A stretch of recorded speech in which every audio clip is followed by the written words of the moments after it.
Está no ar. Gente que Fala. O melhor programa de debates do rádio brasileiro.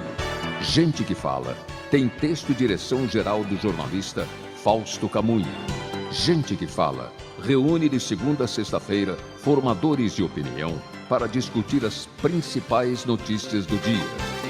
Gente que Fala tem o selo de qualidade APCOM. Olá, olá, estamos chegando, o programa Gente que Fala está no ar, ao vivo pela UOL TV, a TV da internet e também pelas redes sociais, imagens do Instagram, do Facebook, do nosso canal no YouTube, para você acompanhar a nossa jornada de hoje, até a 13h, curta, comente, compartilhe a transmissão do programa Gente que Fala, participe também pelo WhatsApp, fazendo perguntas aos nossos entrevistados, 973350038 é o número, mais uma vez, 973350038. Eu sou Mauro Friesman, meio-dia em ponto. Hoje é quarta-feira. Você já sabe, o nosso espaço por aqui sempre voltado para os assuntos da saúde, do bem-estar e do comportamento. Então, vamos anunciar aqui os especialistas hoje convidados para análise, para o debate de todos os assuntos propostos. Doutora Silvia Tarrantani, médica anestesiologista, especializada em dor. Ela integra o Comitê de Dor Oncológica na Sociedade Brasileira do Estudo da Dor. Tudo bem, doutora Silvia? Boa tarde. Olá, boa tarde. Boa tarde a todos. É um prazer estar aqui com vocês, discutindo temas tão importantes no nosso dia a dia. Obrigado, é um prazer recebê-la, doutora Silvia. A gente também vai anunciar a doutora Ângela Souza, ela é médica anestesiologista também, especializada em dor, professora colaboradora da disciplina de anestesia da Faculdade de Medicina da Universidade de São Paulo. Tudo bem, doutora Ângela? Olá, Mauro, muito obrigada pelo convite. Teria um prazer imenso em responder as perguntas que, eventualmente, vocês tenham para nos fazer. Obrigada por tudo. Obrigado pela presença, dia, é um prazer. Boa tarde a todos. Sim. Obrigado pela presença, é um prazer recebê-la. Houve um pequeno travamento aí no seu áudio, mas acho que já está tudo bem. Vamos ver como é que fica na sequência da sua transmissão aí, tá bom, doutora Ângela? Qualquer coisa a gente fala por aqui. Doutora Ônio Genículo Vieira, cirurgião dentista, especialista em prótese dental e implante, mais uma vez com a gente. Obrigado pela presença de novo. Doutora Ônio, tudo bem? Tudo bem, boa tarde a todos. Que bom estar novamente com vocês e a oportunidade de a gente poder sempre aprender, né, nesse programa. Seguindo aqui com a apresentação do Pedro Melo, ele é consultor da Dom Strategy Partners e é coordenador de pesquisa do Fórum Nacional das Instituições Filantrópicas. Tudo bem, Pedro Melo? Boa tarde. Olá, boa tarde a todos. Muito obrigado, Mauro, pela oportunidade. Obrigado a todos os participantes. Um grande prazer estar aqui com vocês, falar um pouquinho sobre saúde, sobre filantropia, que é um assunto muito importante que cuida, né, da saúde, assistência social e educação do país como um todo. Muito obrigado. Legal, é um prazer recebê-lo também, doutor Pedro, 12h02 agora. Vamos ao nosso primeiro assunto desta quarta-feira, os assuntos da saúde, do bem-estar e do comportamento por aqui. O racismo vivenciado na infância, como no episódio com os filhos de Giovanna Eubank e Bruno Galhaço, afeta o desenvolvimento das crianças. Segundo pesquisas do Centro de Desenvolvimento Infantil da Universidade de Harvard, isso acontece devido ao estresse tóxico que ocorre quando o cérebro mantém ativado por muito tempo o mecanismo de resposta, gerando uma tensão constante e causando, inclusive, dores físicas e sofrimento mental. Segundo os pesquisadores, não adianta somente falar para ela deixar para lá. A pesquisa, ou melhor, a criança precisa ter apoio e precisa saber que tem o apoio e que os agressores estão errados e serão punidos por isso. Doutora Silvia, eu começo com você a respeito desse tema. Como é que a gente consegue identificar quando dores físicas e as questões emocionais, o sofrimento mental estão relacionados com esse estresse tóxico que a gente destacou aqui na nossa nota, que é sofrido por quem é vítima de racismo, de acordo com essa pesquisa de Harvard? Então, o racismo é uma condição assim bastante degradante em todos nós, seres humanos, como sociedade. E a gente percebe esse tipo de comprometimento de presença, né, do racismo no componente de dor, em diversas situações, mesmo em pacientes com algum tipo de doenças que são ainda muito estigmatizadas, como, por exemplo, o câncer, o HIV, são doenças que são estigmatizantes e que também cursam com grandes eventos dolorosos, e o paciente se sente numa condição de não poder, talvez, às vezes, nem ser legitimado daquela dor que ele diz que ele sente. Então, todo e qualquer tipo de racismo ou de situações de estresse devem ser diminuídas, de preferência antagonizadas pela equipe, pelas famílias, principalmente pela sociedade. E no quesito de crianças, que ainda é uma coisa ainda mais preocupante, porque normalmente elas não têm nem defesa própria para se manifestar em relação a isso, então depende realmente de alguém que possa ter essa fala por elas. Então, eu acho que a gente tem que apoiar toda e qualquer manifestação contra o racismo para evitar danos maiores, principalmente nessa questão de, no desenrolar, né, no desenvolver da criança, ter o comprometimento de dor associado. Então, a gente pode estender essa questão do estresse tóxico não apenas como uma decorrência do racismo, mas também de outras situações estigmatizantes, determinadas doenças, conforme você destacou. Sim, determinadas doenças são bastante estigmatizantes, causam esse estresse tóxico também quando os pacientes são vivenciados diante dessas situações de estresse. Isso é bastante preocupante, nós, da área médica, né, sabermos identificar isso, entender, ter o conhecimento dessa possibilidade para que a gente possa ajudar esse paciente. Sim. Doutora Ângela, quais são os efeitos desse estresse tóxico sobre o desenvolvimento das crianças? Exatamente como é que isso influencia o crescimento delas? Bom, existem já alguns estudos em relação a estresse pós-traumático em crianças que sofrem agressões na infância, na pequena infância, agressão sexual, por exemplo, é uma das coisas que acontece, que infelizmente é muito frequente nos pacientes que nós atendemos, nos pacientes com dor.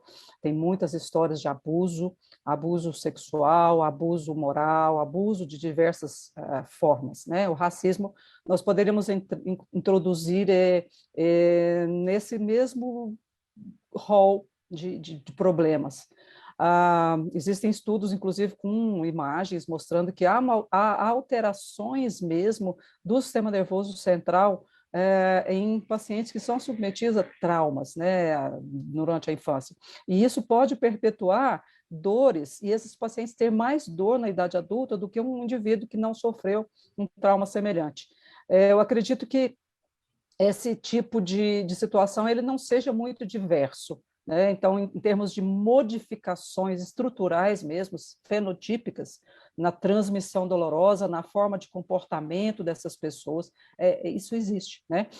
Tem estudos, por exemplo, com crianças, né, que sofreram dor na primeira infância, crianças que são submetidas a procedimentos cirúrgicos sem anestesia, mesmo os bebês, né, bebezinho, que a gente achava até alguns anos atrás, há décadas atrás, né, a gente achava que os bebês não tinham dor, ou que eles não se lembrassem dos quadros de dor. Mas a gente sabe hoje que essas crianças, que elas têm mais dor na idade adulta, têm mais chance de desenvolver outros transtornos do que as crianças que foram anestesiadas adequadamente. Então, eu acredito que a gente tem que tomar muito cuidado com isso, né?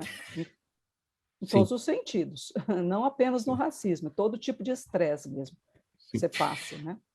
Doutora Aônio, o olhar da odontologia a respeito desse tema, o estresse tóxico como causador da dor, em especial sobre as crianças que estão na fase de desenvolvimento, estão na fase de desenvolvimento da parte dentária, inclusive, né? Como é que isso pode comprometer também esse desenvolvimento e, na fase adulta, essa pessoa ter problemas dentários? O problema mais com relação ao tratamento, ao estresse, o medo do atendimento odontológico. Eu percebo reações de pacientes que possivelmente podem ter sido decorrentes de algum trauma, algum trauma, porque teve algum trauma que ocasionou isso.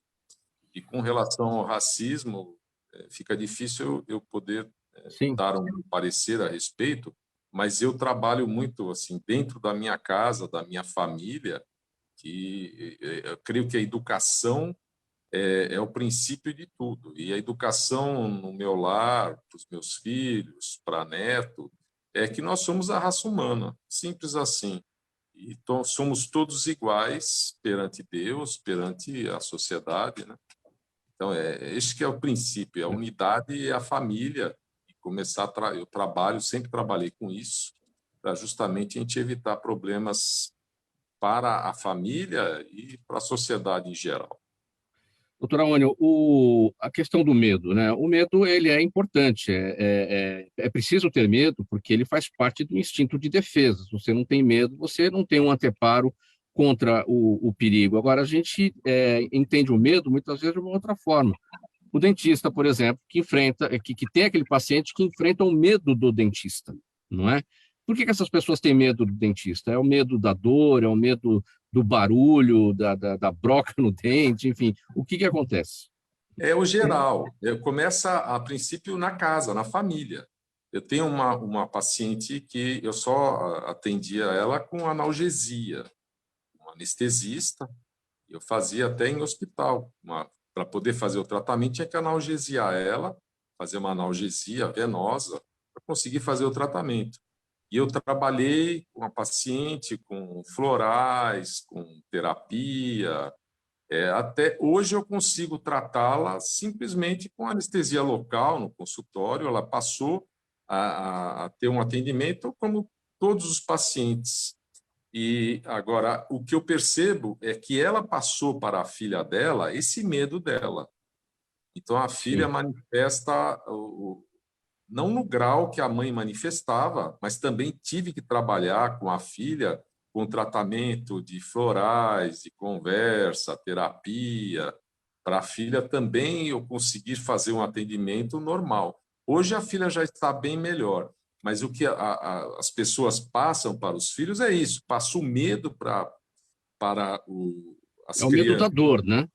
É o medo da dor, que antigamente o tratamento era pessoal, a parte anestésica, até os equipamentos eram um pouquinho mais rudimentares e desenvolveu muito, a tecnologia avançou muito. Hoje, dificilmente alguém passa dor no consultório dentário, a não ser que ela já tenha uma inflamação aguda, que fica mais difícil da gente poder fazer anestesia naquela região. Mas, hoje, os meus pacientes, pelo menos, que eu trato desde pequenininho, todas as crianças que eu atendo chegam no consultório como gente grande, senta na cadeira, bonitinho, e se eu tiver que fazer anestesia, eu faço, com a técnica destinada para criança, claro, mas eu atendo como adulto. A criança, meus pacientes, eles sentam, a gente faz um trabalho para esse paciente, para a gente conseguir fazer um atendimento bom para ele e sem dor nenhuma. Sim.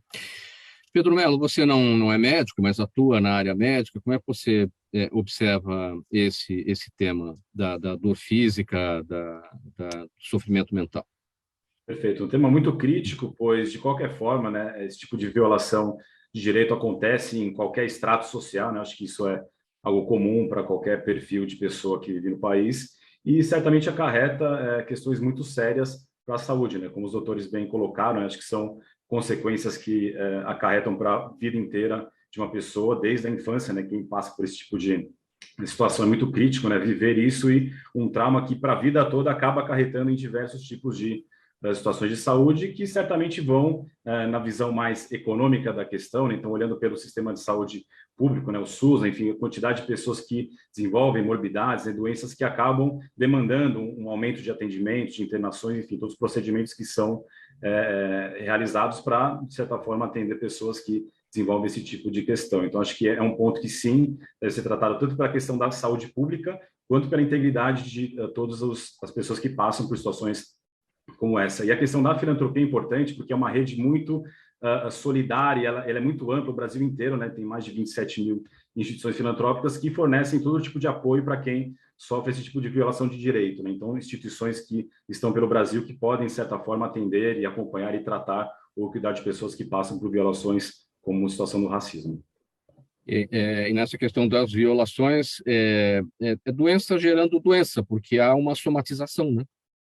Perfeito, exatamente. Mental, emocional e físico, né? Acho que isso é um problema muito grave para a saúde pública de todos os brasileiros e que certamente deve ser endereçada e combatida, né? Acho que a postura dos pais, né, enfim, que tiveram uma reação muito contundente, acho que todos devem combater o racismo, pessoas de qualquer tipo de raça, de credo, enfim, tem que se posicionar contra e realmente quem for causar qualquer tipo de dano que seja responsabilizado criminalmente, porque realmente é um crime que não pode passar impune. Legal, gente. Vamos passar o tema aqui adiante no programa Gente que Fala de quarta-feira, com os assuntos da saúde, do bem-estar e do comportamento, 12h15 agora. Doutora Silvia Tarrantani, quando uma pessoa é diagnosticada com uma doença terminal, ela também é acometida juntamente com seus familiares do chamado luto antecipatório. É uma resposta a uma perda esperada. Agora, embora o luto antecipatório seja considerado uma progressão natural ao cuidar de parentes em estado terminal, os efeitos são debilitantes para os familiares e cuidadores que devem aprender a lidar com o processo. E quando não ocorre um bom enfrentamento desse luto por parte do próprio paciente, fica muito mais difícil tratar a dor em todas as suas dimensões. Por que é mais difícil, doutora Silvia, tratar a dor quando não há um bom enfrentamento do chamado luto antecipatório? Bom, o luto, eu sempre digo, o luto é um processo dinâmico, né? E a melhor forma de descrevê-lo é um deserto que a gente tem que passar sozinho. Isso não quer dizer sem a companhia ou a presença de outras pessoas, mas sim tendo dentro de cada um uma dinâmica própria para tentar mobilizar essas dores que vêm acometidas com o luto, para poder cada um ter o próprio recurso de enfrentamento.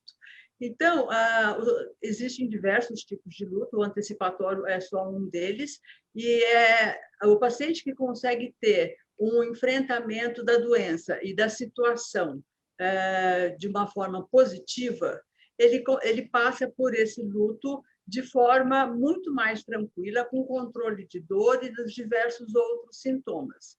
E isso é muito importante, porque, principalmente para esses pacientes que têm uma doença que é tão assustadora quanto o câncer, no sentido de finitude, né, da presença da finitude, eles tendo este enfrentamento positivo, eles conseguem trabalhar todas as questões finais de uma forma positiva, junto com a família, e deixar, como a gente sempre viu, a casa pronta, a casa arrumadinha antes da partida.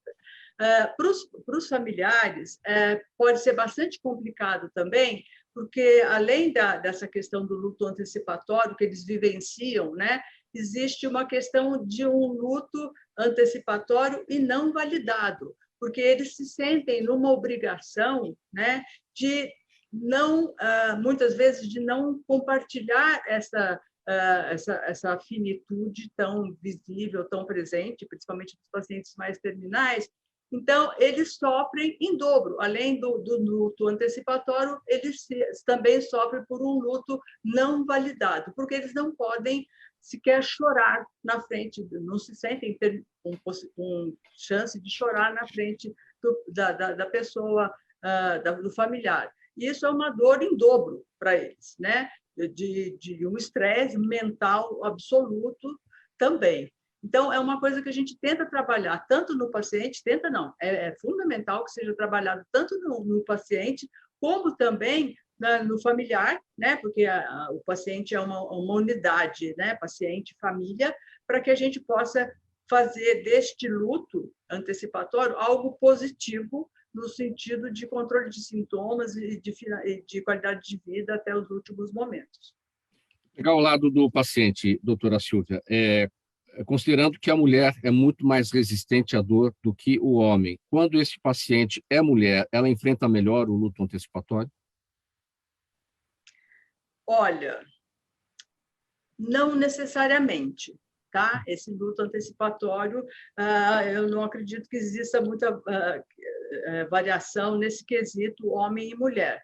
Realmente, no suporte emocional que as pessoas têm, né, em como a pessoa tem, dentro de si própria, a capacidade de enfrentar as diversas vicissitudes. Pode ser do suporte emocional, espiritual, familiar, religioso, social, né? Então, tudo isso é muito importante para que o paciente lance mão neste momento para poder suportar e passar por aquilo de uma forma mais confortável. Mas não necessariamente a mulher é mais adaptável, né, a esse tipo de situação. Eu tive pacientes, mulheres, principalmente jovens, é muito difícil de lidar, né, com a possibilidade da finitude, é muito mais difícil de aceitar. Não que os adultos aceitem com tranquilidade a finitude, não.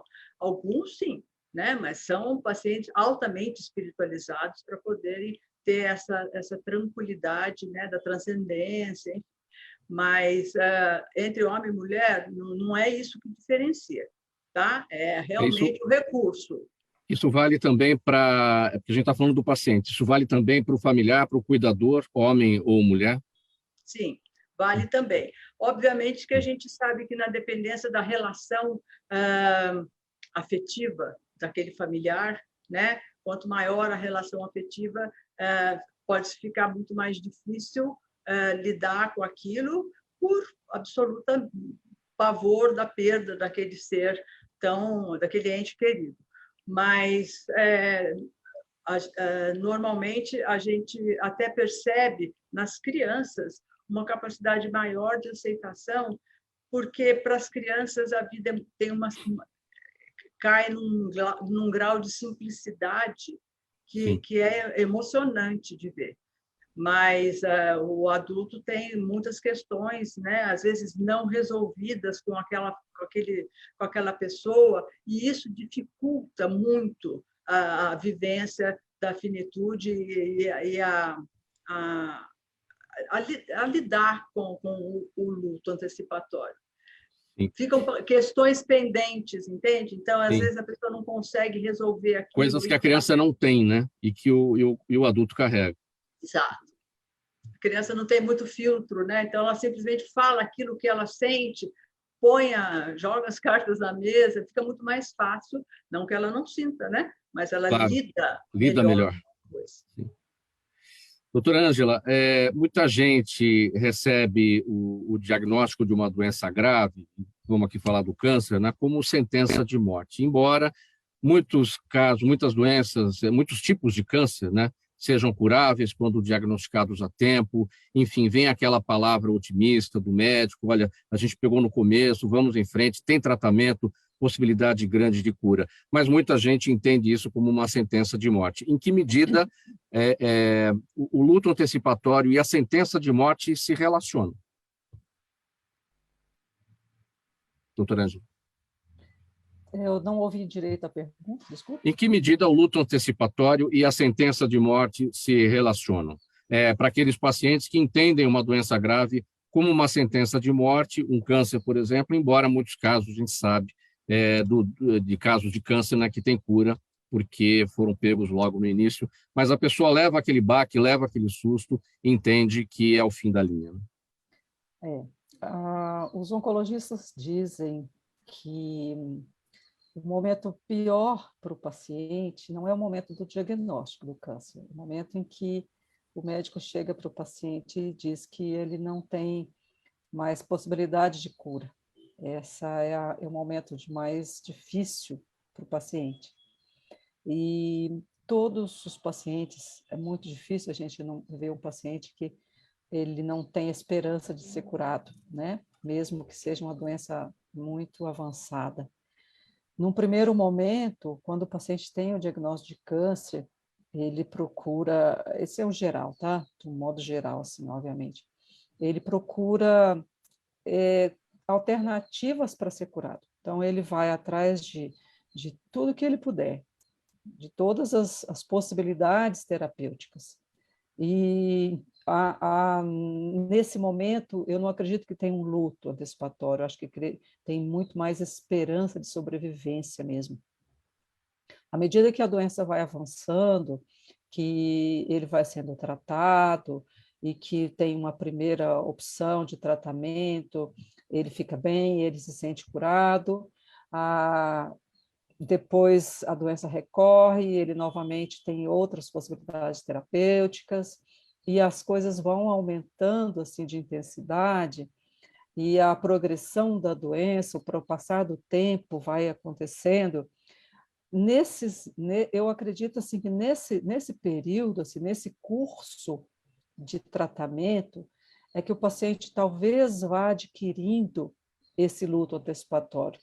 Ele não necessariamente ocorre no momento em que ele tem o prognóstico fechado. Ele vai acontecendo a partir durante o decorrer do tratamento. E o que a gente percebe é que assim, o paciente ele começa ele não perde a esperança, mas ele começa a perceber que a cura está mais distante dele, e vai chegando até o momento em que ele realmente tem a fala, né, do oncologista de que o tratamento curativo não é mais possível. Aí, nesse momento, é que aquilo que a doutora Silvia estava falando, da antecipação, em que nós temos ali paciente que tem uma doença incurável, que nós sabemos que ele, de uma certa forma, está condenado, né? A gente fala uma palavra assim, mas seria assim, o diagnóstico dele já está fechado, ele vai realmente evoluir para a finitude, para o óbito, e esse momento é muito delicado, porque os familiares, eles se sentem tristes por isso, eles não querem que o doente saiba que ele vai morrer, o doente sabe que vai morrer, e há uma falta completa de comunicação entre as partes. E é isso que a doutora Silva falou, da solidão do paciente, porque ele sofre sozinho aquilo, né? Então, ele já começa um luto antes até de ele mesmo, né? Um luto para ele mesmo. Um conflito muito grande, não é, doutora Ângela? Porque o paciente tem uma esperança, mas é como você destacou no início da sua fala, o médico diz, não tem mais o que fazer pelo seu tratamento. Isso é desenganar, quando ele é desenganado. E desenganar significa o fim da esperança. Então, é um conflito muito grande. Exato. E esse momento é muito doloroso para o paciente, muito doloroso, né? Então, alguns enfrentam de uma forma, outros de outra. Há pacientes que eles não acreditam que eles estão morrendo. Sempre acham que eles vão viver mais. Sim. E há familiares que também não acreditam que o parente está morrendo, mesmo que a gente fale. Então, a equipe de paliativos, ela tem um papel muito importante nisso, porque para lidar com isso não é fácil, não é qualquer um que lida com isso. A equipe ela precisa estar preparada para todas as situações, né? Que nós já vimos pacientes com 18 anos que passaram tranquilamente por isso, e outros que morreram sofrendo, achando que iam ser curados, né?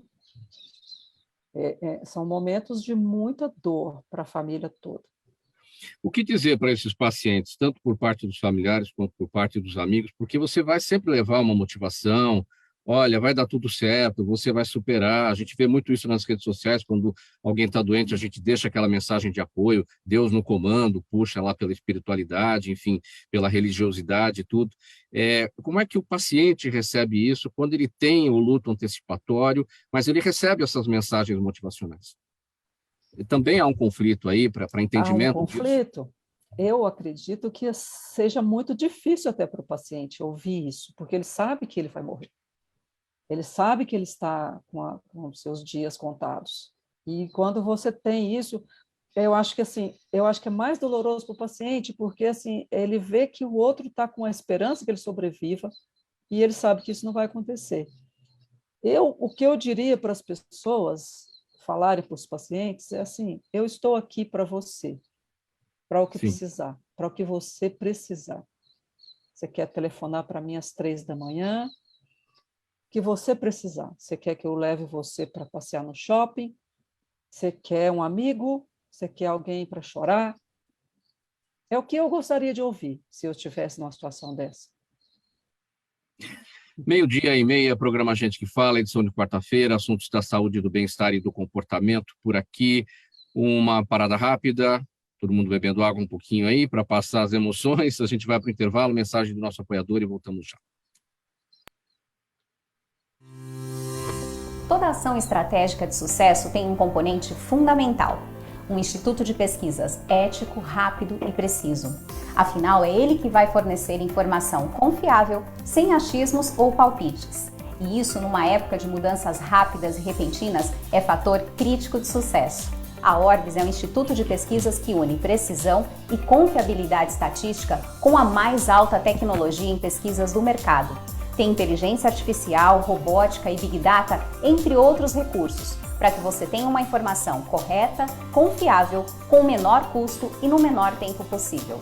Na sua próxima ação, seja ela corporativa ou política, comece pela Orbis, porque com a informação correta, você vai mais longe, mais rápido e com mais segurança. Estamos de volta, 12:31, programa Gente que Fala, edição de quarta-feira, por aqui nesse espaço, sempre os assuntos da saúde, do bem-estar e do comportamento. Hoje a gente está falando sobre dor por aqui, a gente vai dar uma pausa nesse assunto e falar sobre um outro tema que também mexe com o brasileiro, que dói no bolso, e para essa história a gente recebe o Daniel Matos, economista, advogado, perito judicial. Tudo bem, Daniel? Boa tarde para você. Tudo, boa tarde, Mauro. Boa tarde aos colegas. Tá com dor no bolso? Acho que todo mundo tá com essa inflação. Dor é o que não falta. Então vamos lá. Por falar em dor no bolso, hoje tem reunião do Copom, Comitê de Política Monetária do Banco Central, e a taxa básica de juros, a taxa Selic, vai subir de novo, vai doer no bolso de muita gente, especialmente aqueles que têm dívidas de longo prazo, né? Infelizmente, porque isso, de uma certa forma, é um reflexo do aumento que teve no Fed, né, nos Estados Unidos. Então, o Copom, né, o Comitê de Política Monetária Brasileira, vai, de uma certa forma, seguir, porque ainda existem incertezas no cenário internacional que afetam a economia interna, além do nosso cenário, que agora a gente está entrando num período eleitoral, que vai ter toda uma pressão em termos das expectativas para o ano que vem, o que logicamente afeta, e a leitura que as casas fazem é que haja um aumento entre 0,5 até 0,75 da taxa atual. Como a taxa atual está em 13,25, a expectativa é que seja anunciado hoje um aumento de 13 para 13,75, com expectativa de encerrar o ano em torno de 14,25% ao ano. É muito juro para um país, para conter a inflação, claro. Pode ir para 13,75 ou 14, né? Se subir. Isso, a expectativa maior é 13,75, a maioria das casas dá um aumento de 0,5, mas existe algumas casas que ainda projetam 0,75 agora, mas que isso seria que já estaria perto do fim do aumento do nível de juros, e provavelmente a partir do ano que vem a gente consiga, a depender das situações, das expectativas que se tem, ou um nivelamento ou uma redução do nível de juros que se encontra hoje. De qualquer forma, mais ou menos 14% é o mesmo patamar que a gente tinha em 2016, né? Ou seja, estava indo tudo muito bem em termos de taxa de juros, embora a gente saiba que os juros no dia a dia o juro real lá do cheque especial, do cartão de crédito, seja outro, né? Mas é muita coisa, né? É muita coisa. E vamos falar sobre o seguinte também. Tem um assunto aí que está rolando, essa história de que os bancos estão preocupados com perda de receita porque não cobram tarifa de Pix. É uma bobajada sem tamanho, não é? Porque os bancos estão nadando de braçada com esse aumento de taxa de juros. Não é por causa disso que estão ficando mais pobres, né? Eu acredito que não é por causa disso. Logicamente tem uma perda de receita, né? Mas uma informação precisa ser dita que o Pix ele só é gratuito quando é de pessoa física para pessoa física. Pessoa jurídica já paga. Acho que, se não me falha a memória, desde o ano passado, quando teve um anúncio do Banco Central. Pessoa jurídica paga. Então, essa alegação que os bancos fazem de perda de receita, ela não é integralmente assim, verdadeira. Você pode ter tido, sim, uma redução de receita pelas transferências feitas entre pessoas físicas. Nesse ponto, tudo bem. Mas das pessoas jurídicas, não. Desde o ano passado é cobrado. Muito bem. Legal, Daniel Matos, a gente fica por aqui então, né? Boa saúde aí para o seu bolso, para o bolso de todos nós, e vamos em frente semana que vem. Semana que vem tem mais. Obrigado, boa tarde a todos e saúde. Muita dipirona e paracetamol aí para o seu bolso, se doer muito. Um abraço. Até, tchau. Faltando 25 para 1 da tarde agora, a gente segue com o programa Gente que Fala. Voltando aqui para o assunto da dor. O tratamento da dor costuma ser complexo, apesar dos crescentes avanços na medicina nessa área. E a dor continua sendo, com frequência, inadequadamente aliviada. Para que o paciente não conviva com a dor, os opioides são bem-vindos, mas precisam ser prescritos corretamente pelo médico, pois provocam grande tolerância e pedem doses cada vez maiores para se obter os mesmos efeitos lá do início. E, além da tolerância, a droga pode causar dependência química, fazendo com que o corpo da pessoa fique refém do efeito gerado pela substância. Doutora Ângela Souza, então vamos falar sobre o que é o opioide, o que é esse tipo de substância. O opioide é uma medicação, como qualquer outra. Ela é originária do ópio, né, da papoula, e que já é usada há milhões de anos, né? Bom, é um alcaloide do ópio, a morfina. E a partir daí foram criados outros, tem alguns opioides são alcaloides naturais do ópio, outros são sintetizados em laboratório. E alguns são, a morfina a gente considera como padrão, e que é mais forte que a morfina, a gente fala que é opioide forte, e o que é mais fraco que a morfina é opioide fraco. Então, por exemplo, tramadol é um opioide fraco, a gente já utiliza para medicações para dores moderadas, né? Só para contextualizar aqui, os opioides, eles fazem parte da escada analgésica da Organização Mundial de Saúde para o tratamento de dor no câncer, isso desde 1986. Essas medicações, então, assim, a escada analgésica, ela é baseada na intensidade de dor. O paciente tem dor leve, recebe dipirona ou paracetamol. O paciente que tem dor moderada, né, uma dor média, recebe um opioide fraco, como codeína ou tramadol. E o paciente que tem dor intensa já recebe um opioide forte, como a morfina e os outros, né, oxicodona, fentanil e etc. Então, assim, a gente não consegue ainda, nos dias de hoje, dispensar o opioide para o tratamento da dor no câncer, né, que é o nosso maior cliente, né, doutora Silvia, lá no ICESP, são os pacientes que têm dor no câncer. Então, a gente tem que tomar um pouco de cuidado em relação a quando a gente vai falar disso, porque não são medicamentos que podem ser proscritos, certo? Eles têm as suas indicações, são muito, muito bem-vindos em situações de dor de difícil controle, mas eles, como todos os medicamentos, eles também têm os seus efeitos colaterais e os seus problemas. Então, isso que você falou sobre tolerância é algo que acontece quando a gente está administrando uma medicação continuamente. Depende muito do paciente, depende muito do medicamento, e o tempo a gente não consegue prever muito, né? Mas é difícil a gente saber o que é tolerância, o que é piora da doença. Tá? Agora, o que eu destaquei aqui na nossa nota, que tem determinadas dores que pedem doses cada vez maiores para se obter os mesmos efeitos iniciais, ou seja, é para esses medicamentos mais potentes, ou aqueles medicamentos mais simples, para dores mais comuns do dia a dia, para dor de cabeça, se administrados também inadequadamente para o alívio, também em um determinado momento não vão fazer efeito mais. Sim, sim, são situações que acontecem no dia a dia, né? Tolerância é um fenômeno farmacológico que, à medida que você vai administrando o fármaco, o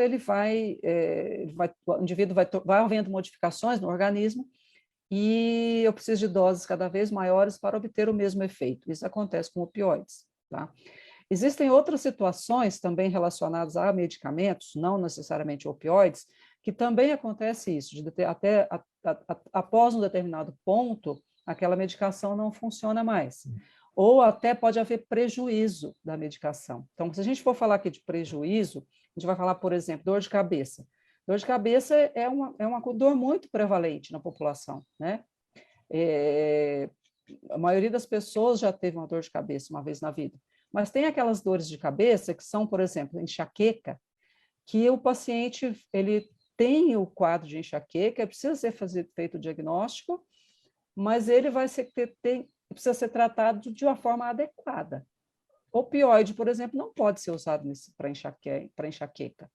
Sim. Então, nós estaríamos usando de uma forma inadequada o opioide, né? E por que determinadas dores, certas pessoas não suportam muito dores fracas e outras pessoas suportam muito bem dores, digamos, intensas, insuportáveis até? Exatamente. Isso é uma coisa que é totalmente individual. Cada um de nós tem o seu background genótipo, né? De genótipo, fisiológico mesmo, né? Mas também tem as questões de comportamento que são herdadas, outras são transmitidas por familiares. Uma família em que o comportamento é muito restrito, muito de não fazer muito alarde, essa pessoa, em geral, ela aprende isso. Então, são comportamentos aprendidos. Então, é individual. Às vezes, tem pacientes que estão com uma cirurgia enorme e não tem nenhuma dor. E outros, o contrário. Muito bem, faltando 19 minutos para 1h, vamos seguir para o próximo tema aqui do programa Gente que Fala. Os alinhadores dentais são aparelhos utilizados para resolver os problemas ortodônticos, especialmente para aqueles que têm resistência ao aparelho tradicional. Segundo especialistas, a maioria da população precisa corrigir o posicionamento dos dentes e o alinhador é a maneira mais confortável de tratamento.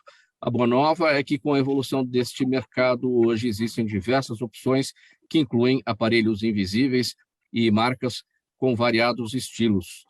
Doutora Aônio, que chique isso, né? Eu sou do tempo do aparelho ortodôntico mesmo. Você usa aparelho, eu uso aparelho. Hoje em dia eu falaria, você usa aparelho, não, eu uso alinhador. Não é bacana isso? É bem interessante esse tema de alinhadores, que, na verdade, ele funciona para determinados casos. Ele não substitui o aparelho ortodôntico convencional. Isso é importante levar para a população em geral, que estão passando do ponto, assim, do limite da indicação desses alinhadores.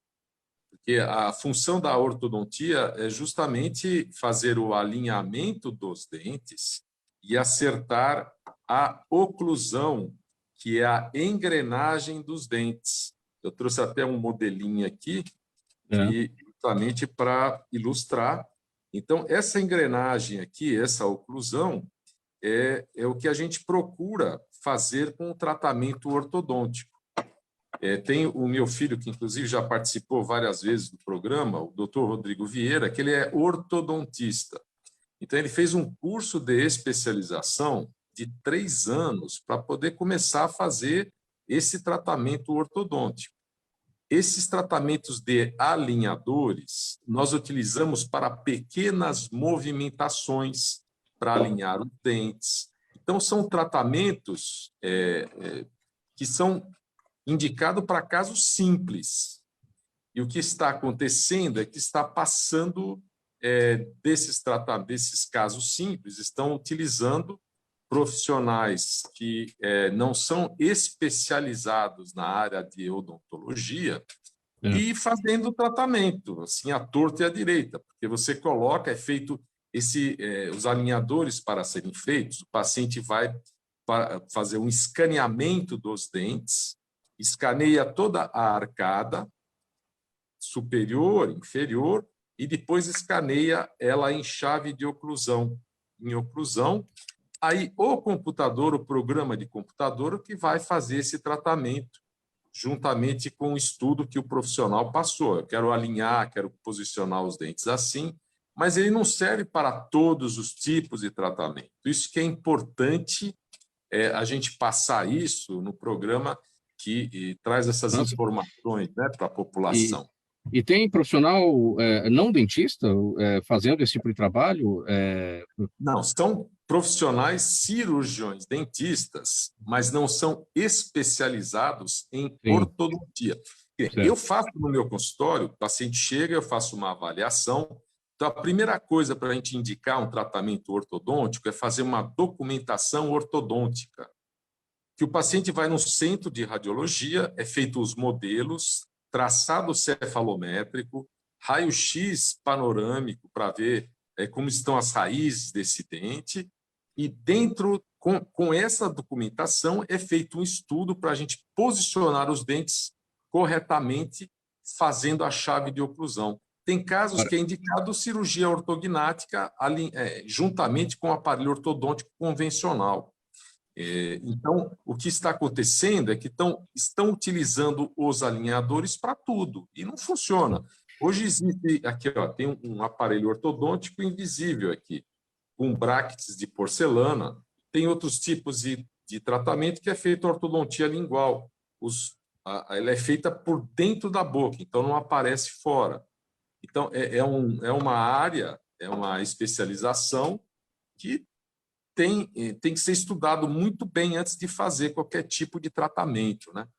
Agora, o aparelho invisível, de qualquer maneira, está na moda, quando bem aplicado, né, pelo profissional correto, né, bem indicado, tem muitas vantagens. Ele é estético, ele provavelmente traz um resultado mais eficiente, num menor tempo, em relação ao aparelho tradicional. Então, aqui tem um tipo de um alinhador, ó. Então, é uma placa que ela não aparece, mas ele funciona, mas não é para todos os casos. Isso que é importante a gente passar. Para casos limitados de posicionamento, de alinhamento de dente, com o acompanhamento do profissional cirurgião dentista. Que às vezes há casos que os dentes estão desalinhados, então a gente consegue posicionar, que o computador faz placas para tratamento de 2 meses, 3 meses, 4 meses, seguindo um planejamento, e há várias marcas comerciais, mas não são para todos os tipos de tratamento, né? Próximo assunto por aqui, faltando 13 minutos para 1 agora, programa Gente que Fala segue ao vivo até a 1 da tarde. O Fórum Nacional das Instituições Filantrópicas realiza no próximo dia 18 um encontro para debater os resultados da 3ª edição da pesquisa A Contrapartida do Setor Filantrópico no Brasil. Em 2020, o ano marcado pelo início da pandemia do coronavírus, 24% dos hospitais gerais do Brasil eram filantrópicos, e o setor foi responsável por 36% do total de leitos SUS de UTI dedicados ao tratamento de Covid-19 no país. Segundo a pesquisa, o valor retornado à sociedade foi de 139 bilhões de reais, o que significa 9,79 vezes superior aos 14 bilhões de reais da imunidade tributária recebida. O que vai acontecer nesse encontro, então, dia 18, Pedro Mello? Perfeito, Mauro. Um encontro muito importante que vem trazer a informação sobre a filantropia no Brasil, que é um setor que ele é até bem desconhecido, né? Esse tema da filantropia, ele tem sim um viés muito importante, né? Pela questão da postura do indivíduo, né? Acho que muito importante o programa Gente que Fala trazer o assunto da saúde e do bem-estar, e a filantropia ela se conecta muito com isso, né? A gente nas conversas falou um pouquinho, né, da questão da dor, da fé, ou seja, o acolhimento. Acho que isso é importante porque a filantropia ela significa nada mais, nada menos do que amor à humanidade, né? Então, amor ao ser humano, que é uma conduta que deve transparecer e ser comum a todos, né? Então, acho que esse trabalho de cuidado, de amparo e de fé, ele existe na filantropia com uma postura individual que todos devem, de certa forma, assumir, né? Pelo um trabalho voluntariado, por doações, pelo cuidado ao próximo, seja o próximo um familiar ou mesmo uma pessoa necessitada de qualquer tipo de ajuda. Então, tem um viés muito importante dessa conduta, que ela tem que sim ser fortalecida, né, em momentos muito críticos, né, da pandemia, né, situações de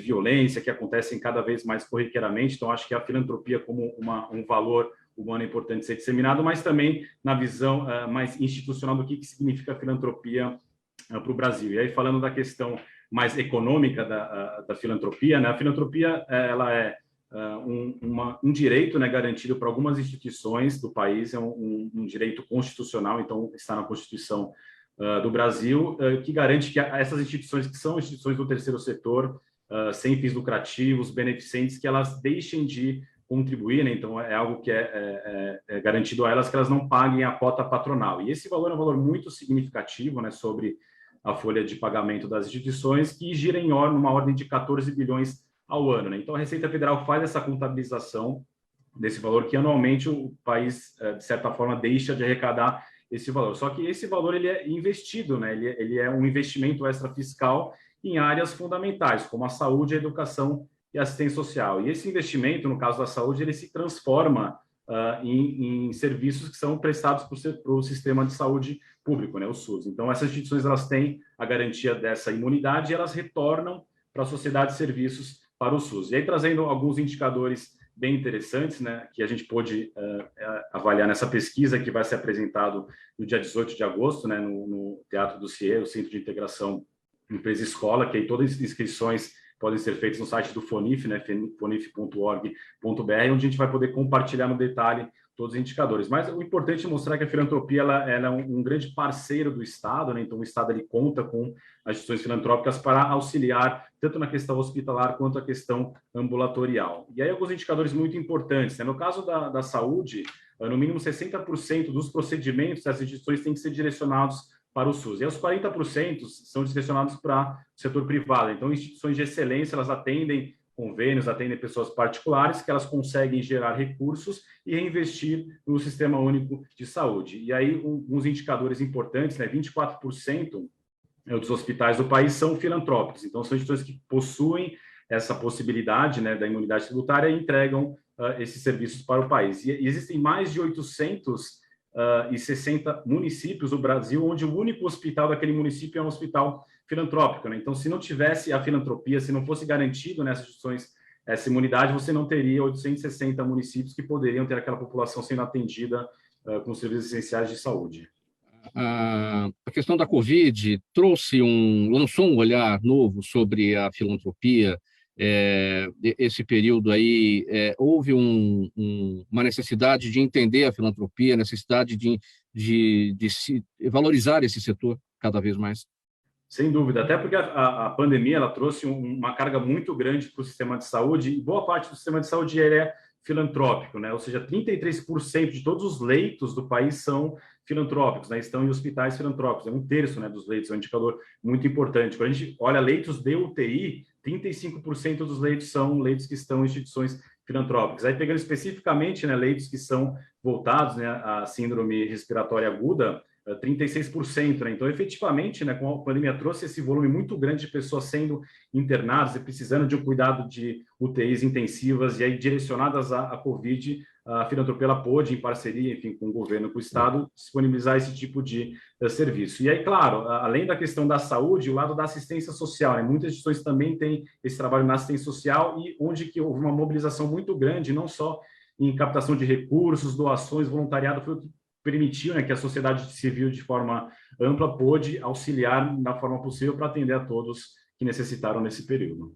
Agora, esse encontro, no dia 18, Fórum Nacional das Instituições Filantrópicas, que vai tratar dessa pesquisa, a contrapartida do setor filantrópico no Brasil, no Teatro do Centro de Integração Empresa Escola, você falou, no Itaim, não é isso? Isso, no Itaim Bibi. O endereço exato, passar aqui para todos que tiverem interesse se cadastrando no site, podem estar presentes na rua Tabapuã, 445, Itaim Bibi, em São Paulo. E aí vai ser um evento para quem puder se inscrever estar presente, mas também vai ser transmitido pelo site do FONIF. Quem puder acompanhar também virtualmente será muito bem-vindo em poder prestigiar. Legal, gente. Poucos minutos aqui para o final do programa, então vamos às perguntas da nossa audiência. Brevidade a todos aí nas respostas para que a gente consiga cumprir com todas elas. Pedro, você está falando, então vamos seguir. Daniela Neves está no YouTube, ela quer saber com tamanho retorno a médio prazo, o que governos poderiam fazer para incentivar uma maior filantropia na área da saúde. Bem breve, Pedro. Perfeito. Acho que é fundamental, primeiro, conhecer o setor e valorizá-lo, né? Acho que não só entender a importância e valorizar, né? Então, políticas públicas que possam fomentar investimentos, tanto investimentos públicos quanto privados, né? Quanto mais o setor puder se municiar de recursos, certamente vai ser revertido 100% para a saúde pública, isso em benefício de todos.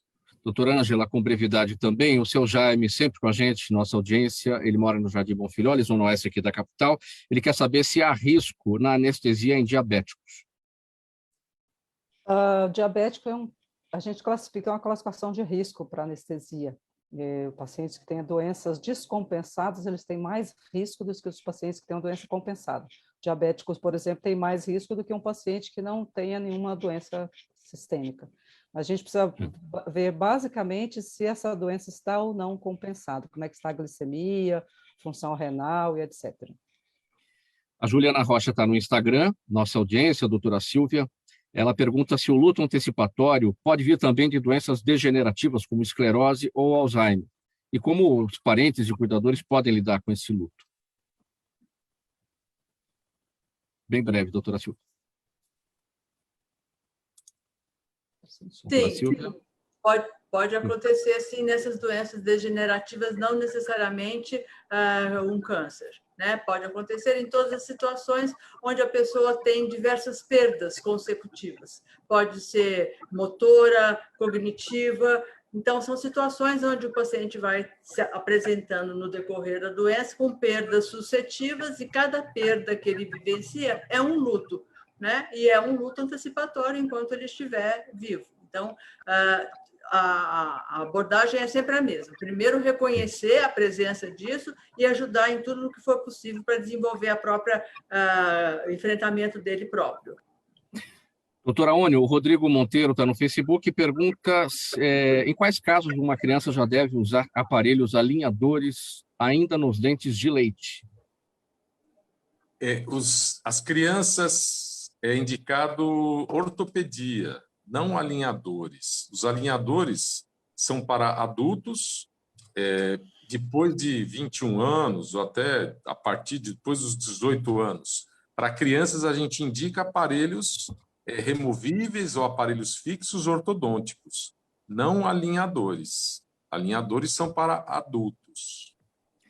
Ok, esclarecido então. Doutora Ônia, aqui a pergunta do Rodrigo Monteiro. Pessoal, 3 minutos para 1h, vamos para as despedidas. Doutora Ônia, você começa. Sua mensagem e seus canais. Deixar o canal Doutora Ônio Vieira no Facebook, a página, site www.aonivieira.com.br e no Instagram, Dr._Aonio Vieira, e passar para os ouvintes e os telespectadores que eu faço alinhadores no meu consultório, tá certo? Para os casos indicados. Está dado o recado, doutora Aonio Vieira. Pedro Melo, sua mensagem final, bem breve, seus canais. Agradecer a oportunidade de compartilhar sobre esse tema muito importante da filantropia, reforçar a importância de todos conhecerem e valorizarem. A filantropia está no Brasil inteiro, então no seu município conheça a instituição filantrópica de saúde, assistência e educação que você possa apoiar, e o contato através do Fórum Nacional das Instituições Filantrópicas, fonif.org.br. Doutora Ângela, sua despedida, mensagem final e seus canais. Muito obrigada pela participação aqui. Eu agradeço realmente, Mauro, por tudo isso. E meu canal no Instagram é @SPES Clínica de Dor. E no site é doutoraangelasouza.com.br. Doutora Silvia Tarrantani, sua despedida e seus canais. Mais uma vez, agradecendo a presença nesse bate-papo, que foi tão agradável. Eu e a Ângela dividimos o canal no Instagram, que nós somos sócias, né, da mesma clínica, é @SPES Clínica de Dor, e meu contato é silvia.tarrantani@uol.com.br.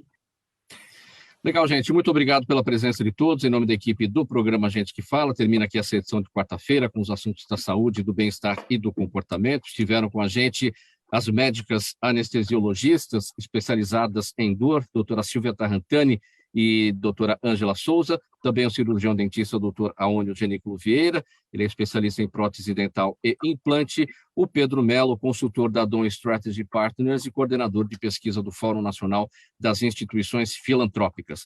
Programa Gente que Fala, realização da ABECOM, no apoio técnico da Altivio, Sérgio Oliveira. Valeu, Sérgio, o apoio por aí. Apresentação minha, Mauro Friesman, pauta e redação do Pedro Schiavon, Zenilda Salvato, nossa diretora de produção, jornalista Fausto Camunha, nosso diretor-geral, na Altivio, a direção-geral do Alberto Luchetti, e do outro lado, você, espectador, você, internauta, a razão da nossa presença aqui todos os dias. Muito obrigado pela audiência, a gente volta a se falar amanhã. Um abraço a todos, faltando 1 minuto para 1. Tchau, tchau.